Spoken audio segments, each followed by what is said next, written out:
Hi friends, তো তোমরা সবাই কেমন আছো? আশা করি সবাই ভালো। তো আমি অনেক ভালো। না না না, আমি ভালো নেই। তো ভালো নেই কেন, চলো তোমাদেরকে বলছি। তো এখন দেখো, আমার হচ্ছে সকালে কিছুদিন ধরে আমার মেয়ের স্কুল হচ্ছে মর্নিং স্কুল। এখানে দেখো, সকাল সকাল উঠে পড়েছি 5:30টায়, আর 6:30টার মধ্যে গাড়ি আসবে।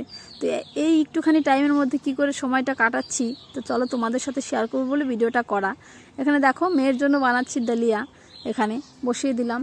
আর এই ডালিয়া বানাতে 5 রকমের কিছু সবজি আর একটু কাঁচা ছোলা তারপরে আমি দিয়ে দিচ্ছি এখানে অ্যাড করে। বেশি তেল মশলার জিনিস না, বাচ্চাকে রোজ এগুলো খাওয়াই আর পাঠাই স্কুল আর কি খাইয়ে। তো এখানে দেখো, প্রতিদিনের সকালে আমার কাজ হচ্ছে বাসি পেটে 1 গ্লাস জল খাওয়া আর একটুখানি কাঁচা ছোলা। তো সেটাই খেয়ে আর কি এখানে শুরু করছিলাম বাকি কাজগুলো। আর এই যে এখানে দেখো, কি বলবো, ভালো নেই কেন বলেছি তোমাদের সাথে, চলো।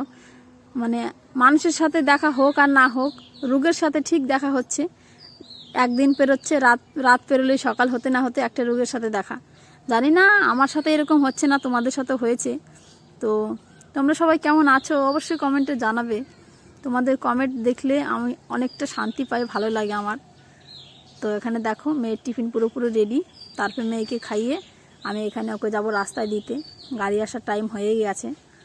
তো এখানে দেখো, তারপরে এখানে আর তোমাদেরও কেউ কারো বাচ্চা ছেলে মেয়ে স্কুলে ময়না স্কুলে পড়ে কি না অবশ্যই কমেন্টে জানাবে, ঠিক আছে? তো এখানে দেখো, তো সবাই ভালো থেকো। গাড়ি চলে এসেছে, মেয়েকে উঠিয়ে দিলাম। আর ভিডিওটা হচ্ছে কালকে করেছিলাম, আজকে দিলাম। আজকে তো রবিবার, বন্ধ। তো সবাই ভালো থেকো, টাটা।